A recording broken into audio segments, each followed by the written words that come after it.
Assalamualaikum warahmatullahi wabarakatuh. A'udzu billahi minasyaitonir rajim. Bismillahirrahmanirrahim.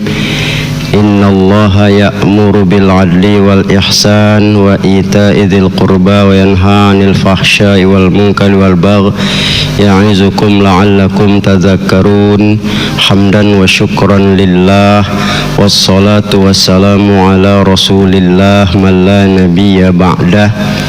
Allahumma salli ala Muhammadin awwalu makhluqatika nur min nuri dhatika nabika wa rasulika rahmatan lil alamin. Amma ba'du, Bapak Ibu, orang-orang tua saya yang saya muliakan, hadirin dan hadirat yang berbahagia dan yang dirahmati Allah. Puji dan syukur marilah senantiasa kita panjatkan ke hadirat Allah Subhanahu wa ta'ala, serta salawat dan salam kepada junjungan kita Nabi besar Muhammad sallallahu alaihi wasallam yang sangatlah kita harapkan syafaat beliau di yaumil akhirah. Coba mengangkat sekelumit ya kisah tentang Shuraih Al-Qadhi ya. Shuraih salah seorang sahabat menjadi hakim yang adil dan baik di dalam rumah tangganya. Shuraih ini wafat pada usia hampir 115 tahun ya, dia menjadi hakim dari masa Umar bin Khattab sampai Ali bin Abi Thalib. Begitulah percayanya para sahabat ya kepada beliau itu, dan pengakuan Umar dan Ali begitu menjadikan satu standar ya, nilai yang sangat pas dan memang mutlak bagi Shuraih itu. Kita mengambil beberapa contoh dari nilai kehidupan Shuraih ini. Ketika di masa Umar ya, kasus yang menimpa ataupun terjadi pada Umar bin Khattab, di mana Umar waktu itu adalah Amirul Mukminin ya, berarti penguasa, presiden. Kalau kita bilang mungkin statusnya raja, itulah kalau dari satu status struktur negara. Umar pernah membeli seekor kuda dengan seseorang penjual kuda itu. Maka sebelum dia beli, dia menguji kuda tersebut. Begitulah dia bawa, dia tunggangi, sama seperti mungkin kita ya membeli mobil, dites dulu mobilnya ya, bagus nggak ini mesinnya dan sebagainya. Begitulah ketika dia tunggangi kuda itu agak jauh, ternyata kuda itu tergelincir, pincang kakinya ya. Umar menyangka ini jangan-jangan ya penjual ini menipu dirinya, kuda yang seperti ini kok lemah, begitulah gambarannya. Maka Umar ya komplain dan mengembalikan kuda itu. Sepertinya Umar tidak akan mau membayarnya. Ketika dikembalikan, yang punya kuda itu tentu ya komplain, dia nggak terima ya, dia tidak terima karena tadi kudanya bagus kan begitu. Maka Umar juga bertahan saat itu ya. Akhirnya Umar tidak ya, namanya presiden ya, kita bilang kepala negara kan bisa aja ya, orang kecil penjual mentiku kali dia singkirkan aja kan bisa, tapi tidak begitu ya. Nah begitulah ya, penjual ini menggugat Umar ya, bahwa dia tetap dituntut untuk membayar. Umar bertahan saat itu. Akhirnya diputuskan untuk dilakukan peradilan. Karena Umar yang digugat saat itu, tentu Umar lah duduk di kursi pesakitan itu. Umar duduk ya, dia terima kenyataan itu ya. Maka disidanglah ya kasus ini tadi oleh Qadhi Shuraih, dan dia minta siapa qadhinya, kata Umar. Shuraih katanya.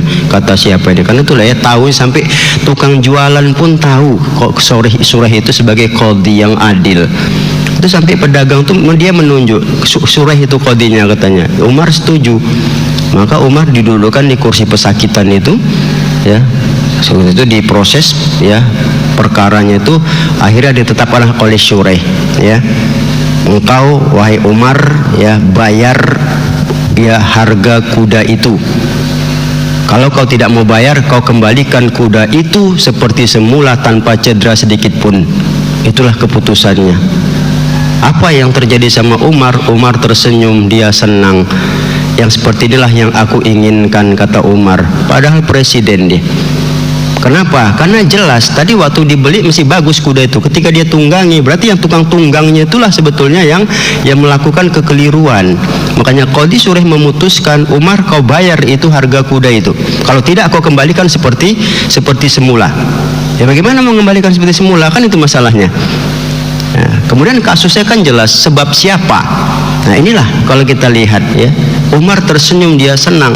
Maka itulah waktu itu diangkatnya Shuraih itu qadhi di Kufah dia. Ini satu kasus kalau kita lihat ya, luar biasanya Qadhi Shuraih itu ya konsekuen ya. Karena memang kalau kita lihat kan jelas seperti kita kan dasarnya banyak ya. Innallaha ya'muru bil adli wal ihsan. Sesungguhnya Allah menyuruh kamu untuk melakukan keadilan dan berbuat kebaikan. Itu satu ya. Yang kedua, Shuraih ini juga pernah diangkat qadhi ya pada pemerintahan Ali bin Abi Thalib. Ya, Ali pernah kehilangan baju besi perangnya itu. Ternyata baju besi itu ada pada seorang Yahudi. Maka Ali menggugat Yahudi itu tidak terima, tetap dia ngotot bertahan bahwa itu dia punya. Ya, Ali menunjukkan ciri-cirinya, Yahudi itu tetap bertahan. Ya seperti ini kan banyak miripnya. Terakhir apa? Diangkat lagi ke pengadilan. Kembali Shuraih ditunjuk sebagai qadhi hakimnya itu. Maka dua-dua duduk di situ ya, diproses permasalahan itu. Ali menceritakan ciri-cirinya persis apa yang ada di baju itu.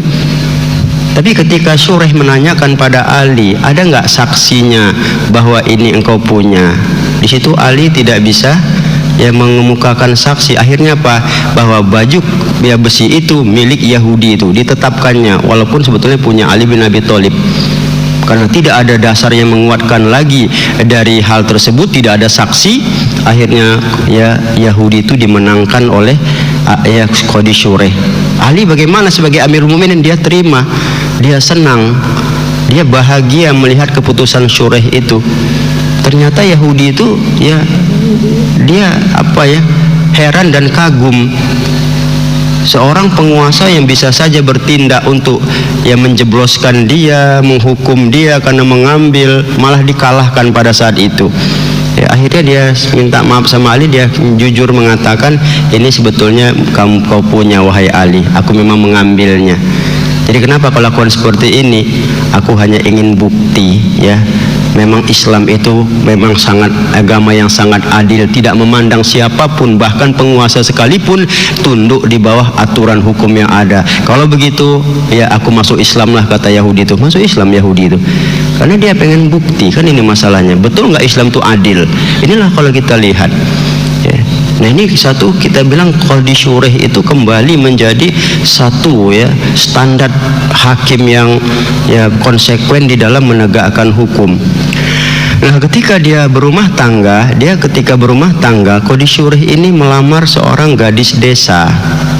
Maka gadis desa itu dilamarnya, nikahlah dia dengan gadis desa itu ya seorang wanita Badui pedalaman Madinah, sementara dia orang Madinah saat itu ya.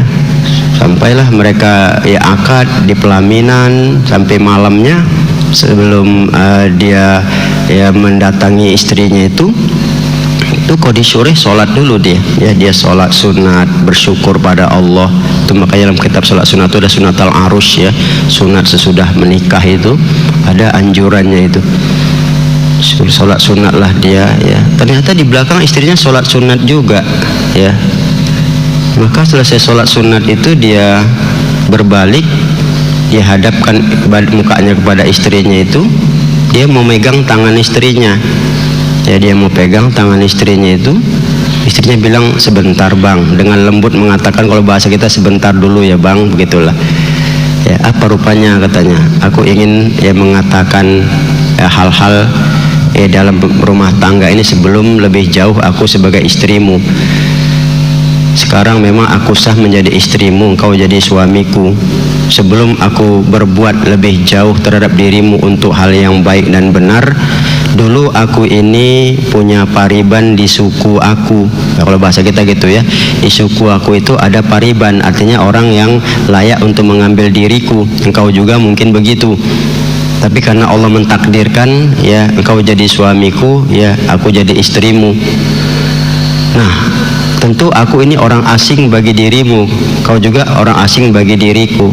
Sebelum aku bertindak lebih jauh, ya untuk menghindari kesalahan, coba katakan kepadaku apa yang kau sukai dan apa yang tidak kau sukai. Apa yang, ya pada siapa aku harus bergaul dan kepada siapa aku harus tidak bergaul. Tolong katakan supaya aku bisa bersikap lebih baik kepada dirimu. Itulah istrinya minta keterbukaan itu, ya. Maka apa kata Qadi Syureh? Yang kusukai ini, dia ceritailah banyak hal. Yang tidak kusukai ini. Bergaulah sama orang seperti ini orangnya baik-baik. Jangan bergaul dengan orang seperti ini orangnya buruk, akan mempengaruhi dirimu. Itulah dibilang oleh Qadi Syureh. Kemudian baru dia berkata, itulah dijalani hidup sampai 20 tahun menjalani kehidupan. Apa kata Qadi Syureh? 20 tahun aku berumah tangga dengannya, apa yang, karena meninggal istrinya itu, apa yang aku sukai dilakukannya, apa yang tidak aku sukai ditinggalkannya, tak dikerjakannya. Kepada siapa ya dia harus bergaul, dipergaulinya. Pada siapa tidak boleh bergaul, tidak dipergaulinya. Pernah satu saat aku marah sama dia, ternyata itu salahku, aku minta maaf, tidak malu, aku minta maaf kepada istriku itu. Inilah, ya, luar biasanya Qadi Syureh itu, ya. Bahkan di dalam rumah tangga pun dia menuntut satu keterbukaan yang ada. Nah, dari kisah ini kan jelas kepada kita, memang singkat, tapi kalau kita lihat betapa cerminan kepribadian itu harus memang kuat.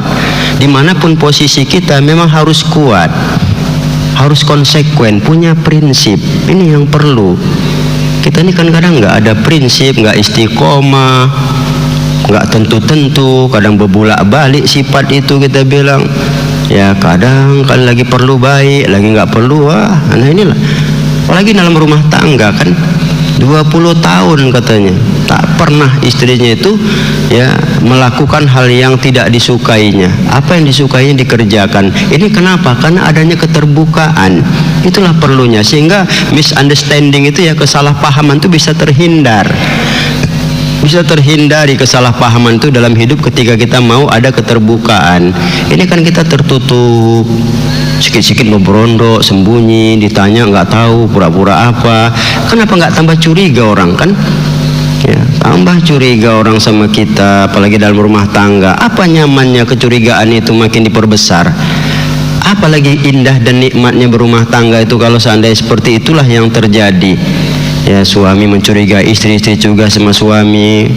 Ya, beban, ya, satu nilai yang tak bisa kita bilang hal yang bisa memberikan kenyamanan. Ya, jadi Qadi Syureh ini jelas memberikan pada kita satu, ya, hal yang sangat indah untuk bisa kita jadikan salah satu di antara, ya, bisa tentramnya, sakinahnya, mawaddahnya, rahmahnya rumah tangga itu adalah keterbukaan. Itu perlu. Ya, perlu adanya keterbukaan itu untuk bisa kita sikapi dalam hidup dan kehidupan. Sekarang kan tidak. Maaf, kita sedih sekarang ini. Lagi pacaran terbukanya luar biasa, dompet terbuka, ya, permasalahan pribadi terbuka. Bahkan na'udzubillahnya kadang-kadang udah buncit di luar saking terbukanya. Kan na'udzubillah itu keterlaluan kita bilang. Ya, itu udah keliru besar.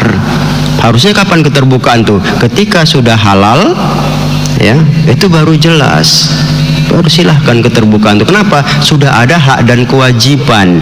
Begitu akad berlangsung, selesai akad, maka timbullah hak dan kewajiban. Silahkan terbuka. Ini kan malah ketika sudah akad kebencian yang muncul. Kenapa? Tahu dulu waktu pacaran, alah ini mentikonya nih, pura-pura aja suka kali begini, aku seringnya nengok dia itu. Nah, akhirnya apa? Kebencian yang muncul. Makanya nggak ada yang panjang umur pernikahan itu kan. Karena sudah tahu di luar, tidak menyelami, tidak ada tekanan di situ kan, tidak ada tekanan kewajiban. Saya mau menipui pacar saya mau enggak ya terserah, karena belum ada tekan. Tapi kalau sudah nikah nggak ada cerita kan, ya. Tetap hal-hal yang baik itu disuruh, wa ashiruhunna bil ma'ruf. Ya, pergaulilah, ya, pasanganmu itu dengan cara yang ma'ruf, itu ada perintah. Ini yang kadang-kadang penempatannya keliru dan salah. Akhirnya kita lihat kan, selalu aja ada problem, banyak kali problem dalam rumah tangga itu. Jadi kita bingung kadang menyelesaikannya. Kenapa? Karena dari awal-awalnya itu sudah nggak betul, dari awal-awalnya itu sudah ya menyimpang. Inilah hal-hal yang perlu yang kita bilang ke depan ini bagi orang-orang muda ya, atau bagi yang baru-baru nikah ya, pada dasarnya apa? Cobalah siap untuk dikritik oleh istri, dikritik oleh suami, dan mau melakukan perubahan, insya Allah ya. Sebelum langkah itu ke depan itu menumpuk beban yang besar, tekanan batin, sampai kadang-kadang istri mengatakan, saya dari nikah sampai sekarang ini nggak pernah bahagia sama sekali. Walaupun sebetulnya nipu dia itu kan, nggak mungkin begitu ya. Paling tidak adalah yang senang-senang itu yang dirasakan, nggak mungkin enggak. Tapi begitulah kita bilang ya, tekanan-tekanan perasaan itu ketika ya terjadi benturan-benturan, tidak ada keterbukaan dan sebagainya itu kan. Inilah ya kalau kita lihat.